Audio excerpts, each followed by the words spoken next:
बच्चों का बहुत सारा कमेंट आ रहा था कि सर इलेक्ट्रोकेमिस्ट्री लेसन बहुत बड़ा लेसन है सर, उसका कुछ सजेशन वगैरह हम लोग को बता दीजिए जिससे एग्जाम में कम से कम पढ़ करके अच्छे से अच्छा नंबर ला सके। तो चलो बच्चों, आज हम तुम लोगों को वही बता देते हैं कि इलेक्ट्रोकेमिस्ट्री लेसन जो है एक्चुअल में वो रियलिटी में बहुत बड़ा चैप्टर है। तो उसमें कौन कौन सा इंपॉर्टेंट टॉपिक्स है जो तुम लोगों को करके जाना है, जिससे तुम्हारा क्वेश्चन जो होता है इस टॉपिक का आराम से सॉल्व हो जाएगा। ठीक है, तो ध्यान से सुन लेना और अच्छे से कर लेना इसको। ये हम एग्जाम व्यू के अनुसार ही तुम लोग को हम एक्सप्लेन कर रहे हैं। ठीक है, देखो जैसे इलेक्ट्रोकेमिस्ट्री लेसन में सबसे पहला जो टॉपिक मिलेगा ऑक्सीडेशन नंबर टॉपिक जो है। ठीक है, ऑक्सीडेशन नंबर ये कैसे निकाला जाता है, ठीक है, इस चीज को करके जाना। ठीक है, किसी भी कंपाउंड का में किसी भी एलिमेंट्स का ऑक्सीडेशन नंबर को कैसे कैलकुलेट करते हैं, ये टॉपिक कर लेना एक। दूसरा देखो गैल्वेनिक सेल जो है, गैल्वेनिक सेल कैसे कॉन्स्ट्रक्ट होता है, उसका पूरा थ्योरेटिकल पोर्शन कुछ करके नहीं जाना, कुछ भी नहीं करके जाना, उतना रट्टा नहीं मारना सब में। सिर्फ क्या करना, गैल्वेनिक सेल में तुमको एक सॉल्ट ब्रिज मिलेगा, वो सॉल्ट ब्रिज क्या है सिर्फ ये कर लेना, और यूज ऑफ सॉल्ट ब्रिज क्या है ये कर लेना। सॉल्ट ब्रिज क्या है और उसका यूज क्या है, बस इसके अलावा कुछ भी नहीं मत करना। Third topic EMF of cell. देखो ईएमएफ ऑफ सेल जो है इसको जरूर करके जाना, इससे 100% न्यूमेरिकल्स रहेगा एग्जाम में, 100% रहेगा।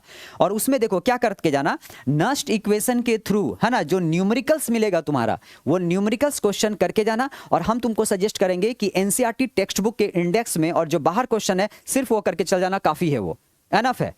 उसके बाद देखो कैलकुलेशन ऑफ, है ना, ये जो न्यूमेरिकल का टॉपिक है, calculation of equilibrium constant and Gibbs free energy, इससे भी क्वेश्चन आता है और देखा जाता है कि रिपीटेड क्वेश्चन है, हर एक साल के बाद क्वेश्चन आता है। तो इससे भी क्या होता है, फॉर्मूला का डेरिवेशन जल्दी नहीं आएगा, इससे वो डेरिवेशन करने की जरूरत नहीं है, इसका भी न्यूमेरिकल्स क्वेश्चन कर लेना। ठीक है, देखो उसके बाद नेक्स्ट टॉपिक जो है तुम्हारा वो है फैराडेज लॉ। तो फैराडेज लॉ ऑफ इलेक्ट्रोलाइसिस जो है ना, इसमें तुम्हारा दो लॉ है, first law and second law.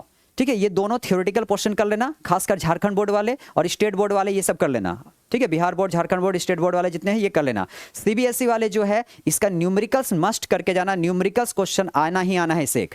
ठीक है, और न्यूमेरिकल्स में भी देखो कौन सा न्यूमेरिकल्स करके जाना वो भी हम बताते हैं। एनसीईआरटी टेक्स्ट बुक निकालना, टेक्स्ट बुक का ये क्वेश्चन नंबर 3.12, 13, 14 और 15। ठीक है, 12 नंबर, 13 नंबर, 14 नंबर और 15 नंबर, ये 4 क्वेश्चन करके चले जाना, इसी में से ही तुम्हारा क्वेश्चन रहेगा। ठीक है, एकदम 100% क्वेश्चन इसी में से रहेगा, इसी पैटर्न का ही क्वेश्चन आएगा इससे। ठीक है, इसको कर लेना। उसके बाद देखो हाँ एक चीज और सीबीएसई वाले को हम सजेस्ट करेंगे, ये जो क्वेश्चन एक है 3.18 एनसीईआरटी टेक्स्ट बुक का ही क्वेश्चन है ये, बाबू ये तुम लोग जरूर कर लेना। ठीक है, इस पैटर्न का क्वेश्चन सीबीएसई में बहुत पूछा जाता है, तो इसको मिस नहीं करना, इस क्वेश्चन को भी करके जाना। ओके, देखो उसके बाद आते हैं नेक्स्ट टॉपिक पे। अगला टॉपिक है तुम्हारा रेजिस्टेंस वगैरह, है ना। देखो तो रेजिस्टेंस वगैरह से क्या क्वेश्चन मिलता है तुम्हारा, unit of resistance, resistivity, conductance, conductivity, हर एक का यूनिट वगैरह कर लेना, उसका फॉर्मूला कर लेना।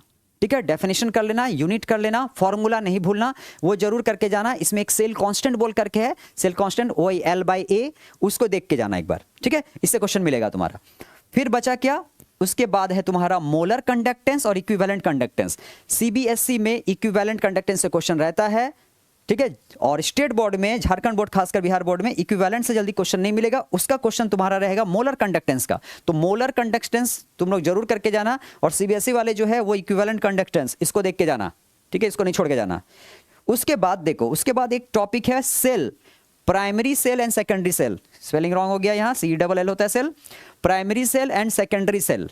ओके, ये दोनों सेल क्या है कर लेना, एक चार्जेबल एक नॉन रिचार्जेबल है ना, वही वाला है, और उसका एग्जाम्पल कर लेना। और बाकी उसका कोई भी पूरा डेफिनेशन वगैरह नहीं करना है, बिल्कुल नहीं करना, कैसे उसको कंस्ट्रक्ट करते हैं, उसका डायग्राम कैसे होता है, कुछ नहीं करना, सिर्फ उसका एनोड और कैथोड में कौन कौन सा रिएक्शन होता है सिर्फ रिएक्शन करके चले जाना।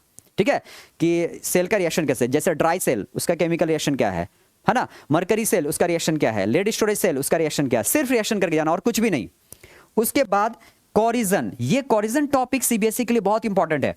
तो कोरिजन में क्या है, रस्टिंग ऑफ आयरन जो है, रस्टिंग ऑफ आयरन है ना, रस्टिंग ऑफ आयरन क्या है, उसका प्रिवेंशन कैसे कहते हैं, ये कर लेना। और सीबीएसई बार बार कह रही है, सीबीएसई में ये टॉपिक का पूरा मैकेनिज्म जरूर करके जाना, mechanism of rusting of iron, तो ये तुम लोग करके जाना, ठीक है, जरूर करके जाना।